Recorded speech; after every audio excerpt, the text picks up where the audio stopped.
Hello again, everybody. Welcome back to Whiskey Way Too Early with Plowboy. I'll be your host, Plowboy.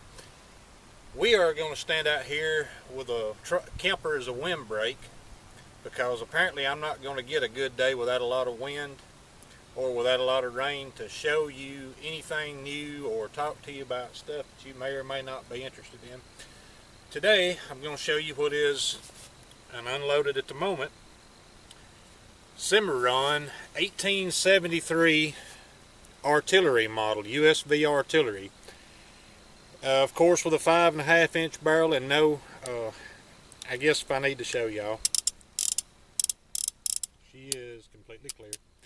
Fire blued screws, 5.5 inch barrel, fingerprints and all, and y'all, it had, I guess you can probably see that I have already stripped off the factory spaghetti sauce finish from Uberti, like I do on just about everything. And I just went over it with some dark walnut stain. This had a lot of figure that was even showing through that Uberti finish, and I think I am really thankful that the black is still showing through it. Of course, this is an old model or black powder replica frame. So you got the bullseye ejector, and it being the Uberti old model from Cimarron, it's still a 4-click gun, thankfully. And this is actually lighter than just about any Uberti that I have gotten from them for a long time. It's a lot lighter action, smoother action. Of course, I did just a little polishing on it, but it was still better than my 7th Cavalry model, even just right out of the box. Y'all, of course, I've still got the Cavalry model. Now I've got this 5.5 inch, of course Cavalry being 7.5 inch, and I've got a 4 3/4, but the 4 3/4 is a Pieta built gun, and I still like it too, but I almost would like to have well, I would, it's not almost, I'd like to have a 4 3/4 inch old model Uberti with a bullseye, and just to kind of make a set of them, if you will. And I must report some sad news that not long after I did that last video with the 1860 Richards Transition Type 2 that I never ended up shooting, it got traded for this model. I don't really know how to explain to anyone who, I'm not the type of person who enjoys trying on clothes at the store. You know, I don't go in there and go in a little room with everybody shopping around me, change clothes and try on stuff. I am typically the person who, if I believe it's going to fit, I take it home and then I try it on, and if it don't fit, it goes back. Well, that's what I do sometimes with guns. Of course, you can't really handle a gun in the shop like you can. You can't carry it in the shop like you can out here. And in some cases shoot them and find out, well, it's really not what I'm into. With that gun, as well as a whole lot of the guns that I've got this year, I still I didn't shoot it, and I still haven't shot a bunch of them. This one I haven't shot yet either. I have got a load, I got an order. I saw that Graff's had some black powder in stock a month ago, whatever it was, month and a half ago.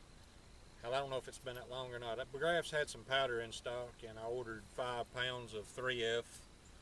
So I have loaded up about 100 rounds of 45 Colt and 40 grains of black powder.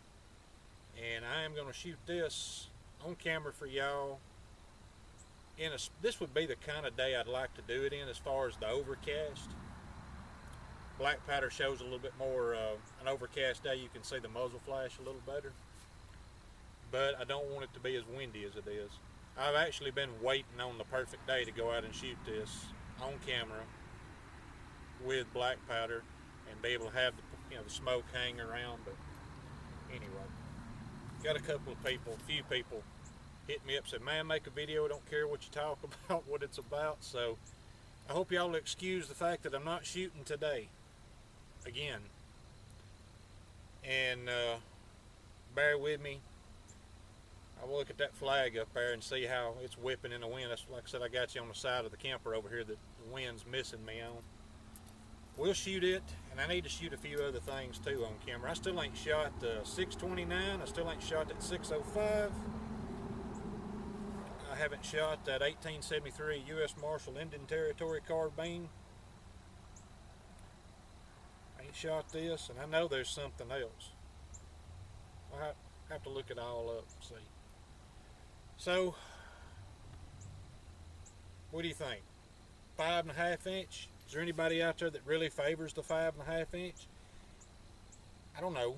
For me, I've had 5.5 inch guns before, single action Army clones, and my open top is a 5.5 inch. Of course, it's, believe it or not, that open top is actually heavier and nose heavy more than this full frame is, but I think that's because that open top's got more framework through there. It appears to me. I've always thought, I don't know, I guess I still do. I like the 4 3/4 better because of the little bit shorter, it's a little bit quicker out of the holster, like I'm in a race for anything. It just seems like it would be quicker if you needed it to be. And the 7.5 inch, you got the longer sight radius. You know, got that Matt Dillon thing going. Of course, I ain't changing the stag grips. I don't know. 5.5 inch. I've actually been carrying this gun. I've been carrying that open top since I got it, almost exclusively. I did carry that Richard Mason Type 2 transition 8-inch barrel. I carried it for a while. Even though I hadn't shot it, I knew it was going to go off. I wasn't worried about that, and I wasn't looking for a 100-yard shot, you know. But I did carry it a whole long, good bit. And I didn't really care for it, so I didn't carry it as much. I went back to the open top that I'd got before that and carried it a lot more. But this, since I've got it, I've hardly carried the open top. I've been carrying this a lot more. And this really is lighter on the nose. Y'all, I've got arthritis in some of these knuckles, especially this one right here. And some of those guns really weigh down on that. They press on that and it hurts. Getting old, I guess, like my eyes. That's why we ain't doing any live chats, or why I'm not putting on my own live chat, is because I would have to wear reading glasses in front of the camera. Talking about, I've switched subjects here.